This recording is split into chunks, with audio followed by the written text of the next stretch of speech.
un tema fascinante, ¿no? Pues esta película, cuyos mejores momentos hemos querido resaltar, fue, como ya hemos dicho, dirigida por Cuerda, que ganó 2 Goyas y ha tenido 5 nominaciones. Bueno, uno de los habituales del cine español, ¿no? Sin duda, no nos da tiempo a desglosar el palmarés como en otros programas, porque vamos... Hombre, desde luego no se le tiene que recordar solo por ser el descubridor de Alejandro Amenábar. Ha hecho bastantes películas de calidad y alguna rara avis como este Amanece que no es poco, que yo creo es de los pocos exponentes de cine absurdo hecho en España, y a mucha honra, oye. Y a mucha honra. Yo no sé qué opinarás tú, Samuel. Sí, yo cuando me comentasteis que teníamos que hablar durante la mitad del programa sobre una peli, bueno, me venían así varios títulos y decía, wow, elegir una peli, ¿no? Esto me parece siempre súper difícil, pero Amanece que no es poco me parece como una película mítica en el panorama cinematográfico nacional, ¿no? Aunque luego han habido pues la segunda parte de la trilogía que comentamos antes y demás, pero bueno, yo creo que fue como la primera película que yo conozca, puede que haya alguna que llegue a este nivel, ¿no? Que utiliza el humor extremadamente absurdo, irónico, de una manera crítica y con una acidez tal, ¿no? que es un delirio, escena, o sea, no voy a decir escena tras escena, es frase tras frase. Me parece que yo no sé si les llegaría el guión escrito al ministerio ya para valorarla, porque tiene ayuda del ministerio para la producción, pero yo me imaginaba lo que tuvo que ser escribir ese guión, ¿no? Supongo que Cuerda se juntaría con sus colegas a desvariar y apuntaría todas las barbaridades que algún amigo gracioso decía borracho en un bar. O no sé cómo fue el proceso de escribir este guión, pero me parece que hoy y ayer me revisé algunas escenitas para refrescar la memoria y me parecía sumamente complejo hablar de la cantidad de matices que tiene tanto en la puesta en escena como en los diálogos, ¿no? Es hiper barroca en chistes finos. Sí, una cantidad de detalles por imagen y de ironía en cada frase muy, muy destacable. De hecho, hay una cantidad cada vez mayor de fandom de esta película, destiempo, porque ya hemos dicho que se estrenó en el 89, pues ahora mismo es muchísimo más famosa que cuando se estrenó, que se saben al dedillo escenas enteras de la película y podrían recitártela entera si les dieses pie. Son acérrimos de... Sí, yo creo que nuestra generación o las generaciones anterior y posterior a la nuestra también, ¿no? Podríamos incluir como que encontramos en esta película una reflexión sobre el pasado inmediato que no hemos vivido y que no hemos vivido de primera mano, pero que nos ha llegado de pues, nuestros abuelos, nuestros padres, anécdotas, la historia, ¿no? La historia del franquismo en España y lo que supuso para la cultura en general, ¿no? Y yo creo que esta película refleja muy bien el punto de vista de una generación alejada totalmente de los valores que el franquismo puso en alza, y posiblemente en los años en los que surgió esta película pues igual éramos muy jóvenes para verla y entenderla, y posiblemente nuestros padres y nuestros abuelos, a no ser que fueran rojillos ya directamente, pues seguramente no conectarían con este humor o conectarían con poquitas cosas, ¿no? Pero de repente yo creo que para nosotros encontrar que un director en el pasado ya hacía de una manera tan descarada, tan de frente, sin ningún tipo de censura, un discurso así de agresivo y además usando el humor, ¿no? Que bueno, siempre se dice que hacer reír es mucho más difícil que hacer llorar, ¿no? Que hacer drama, y esto es una comedia de principio a fin. Sí, hilarante hasta decir basta, además. Sí, además en una época, finales de los 80, donde bueno, el cine español aún no se había rejuvenecido del todo, ¿no? Había estos nuevos directores como Almodóvar, pero la comedia absurda... Es que la comedia se había perdido en España. La comedia Sí, sí. era Pajares, Esteso, Ozores, Aún- el humor fino de Berlanga, porque no tenía más remedio que hacerlo así, porque era la única manera de colarlo a la censura de la época. Ese tipo de humor se había perdido en España y aquí pues se había implantado el humor del tetáculo y el humor inteligente y el humor reflexivo, ¿no? Este humor que podía llegar con películas del primer Woody Allen, ¿no? Pues en España es un caso atípico, ¿no? ¿Qué películas de humor o qué películas inteligentes tienen humor en este país, ¿no? Pues, sinceramente, poquitas. Por esa yo- época, pocas. Las de Sí. Almodóvar, desde luego, sí que tienen toques ácidos, Mm. pero no son la comedia de género absurdo, podríamos decir, ¿no? No, Una antes comedia- de esto, pues podríamos citar alguna película de Berlanga. Se habla pues mucho de Calabuch. La Vaquilla también tiene sus toques de humor un tanto histriónico. Creo que la escopeta nacional... Sobre pero todo. son humores más blancos, Sí. diría yo, más asépticos a nivel político o moral. Me parece que el humor de Amanece que no es poco se mete muy adentro, sobre todo en un contexto social determinado, ¿no? Y exagerado. Pero bueno, no sé, a mí el planteamiento de un pueblo que son todos amantes de Fulner y que se escandalizan porque el escritor argentino de turno se le ha ocurrido plagiar una de las obras más importantes, ¿no? Como decir, bueno, está riéndose en la cara del pueblo español en general, ¿no? Con este giro, ¿no? Irónico de convertir a un pueblo en amante de un autor totalmente desconocido para la gran mayoría de la Además, España denso... Sí, se cita también a Nabokov, que tiene tira también el tío.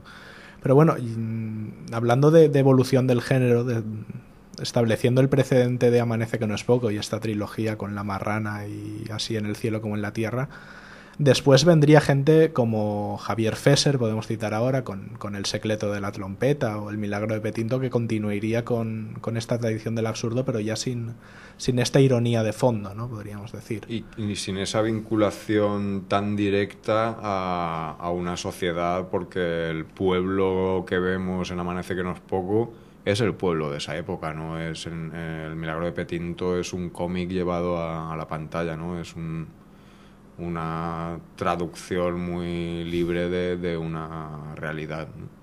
Y lo que hace Cuerda en el milagro en Amanece que no es poco es coger un contexto normal y cambiarles los códigos, ¿no? Y ahí creo que es donde tiene la fuerza, ¿no? En que en apariencia todo es como el pueblo que todos hemos conocido de nuestros padres o ir al pueblo de un amigo, ¿no? Esto es un pueblo en Albacete, ¿no? Pero lo que empieza a ocurrir o cómo se relacionan o cuál es la realidad de este mundo, ¿no? Como que entra desde lo político hasta lo metafísico, ¿no? En la figura del cura, que es uno de los personajes. O el borracho que se desdobla, Exacto.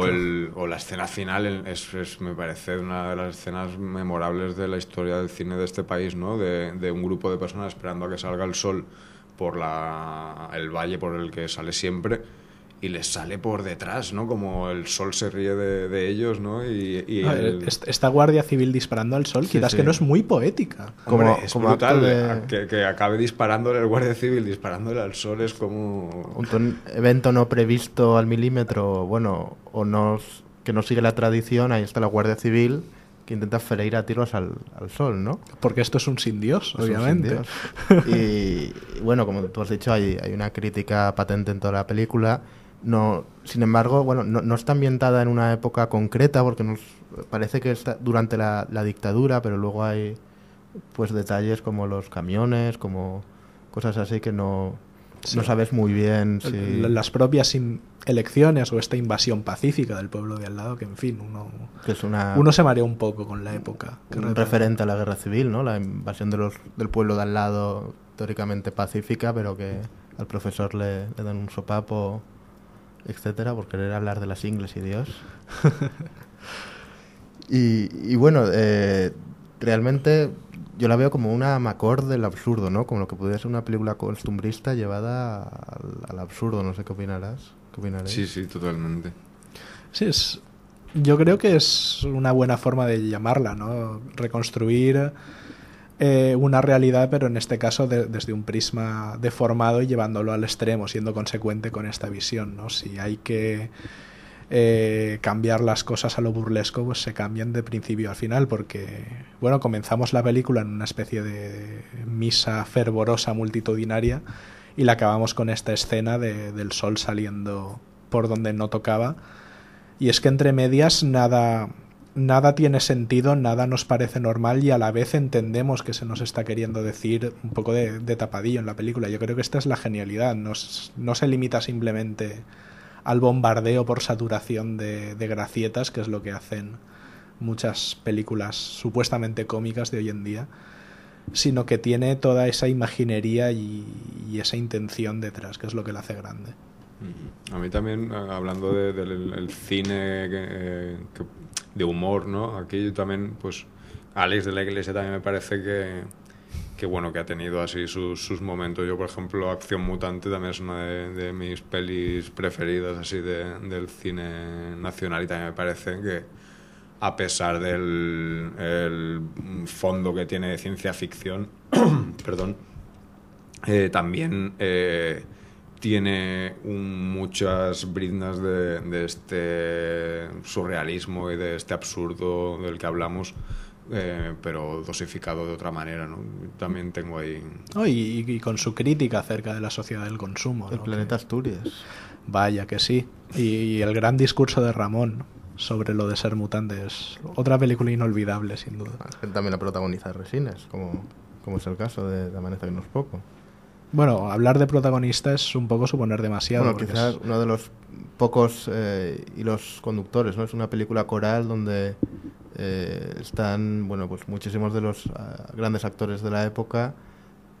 Realmente no hay un predominio de unos sobre otros, por lo menos de forma clara, pero el mínimo quizá hilo conductor lo ponga Resines y Luis Cigés, ¿no? Sin embargo, yo creo que esta película apuesta más por el bombardeo por saturación, como has dicho tú, por el chiste uno detrás de otro, y renuncia a un hilo conductor, pues como por ejemplo quizá en las películas de los Monty Python hay mucho humor, pero siempre hay algo por donde transcurre la acción, ¿no? Aquí yo lo echo en falta, no sé qué opináis vosotros. Que haya un motor motor argumental al que subirte y sí, quizás es cierto, ¿no? Que es floja la historia de este profesor que llega de Oklahoma, creo que es, ¿no? Sí. De año sabático en el sidecar que le ha comprado su padre. Allí se entera de que su padre acaba de matar a su madre, ¿no? Algo sí, así sí. Como... Y sí que es cierto que este personaje como que se diluye dentro del universo, ¿no? Es una excusa para llegar a este pueblo y es cierto que no vemos el pueblo a través de los ojos de estos personajes, ¿no? Como que, bueno, entramos con ellos, pero el espectador acaba siendo libre de circular por el pueblo ajeno a este padre e hijo, ¿no? Con los que un poco llegamos al pueblo, ¿no? Pero es cierto que yo creo que a lo mejor el protagonista acaba siendo el pueblo, o sea, el pueblo en su totalidad, ¿no? Sí, el universo que se plantea está matizado por todos los personajes, incluso los figurantes, ¿no? Porque la escena del alcalde llegando al pueblo, en la que le gritan todo tipo de barbaridades, ¿a cuál mejor? Dices, ¿cómo puede ser que le estén diciendo... todos somos contingentes, pero tú eres... Es necesario. ¿Qué dices? Qué genial frase, o sea, ¿a quién se le ocurrió esto? Con una canción sobre Valencia de fondo que no tenía nada que ver. Canción sobre Valencia, no, es el himno, bueno, es el himno de Valencia, ¿no? El Valencia. Pues oye, yo lo que he hecho de menos es que le hubieran preguntado si se pagaba los trajes. Hablando de Valencia, un poco. Pero bueno,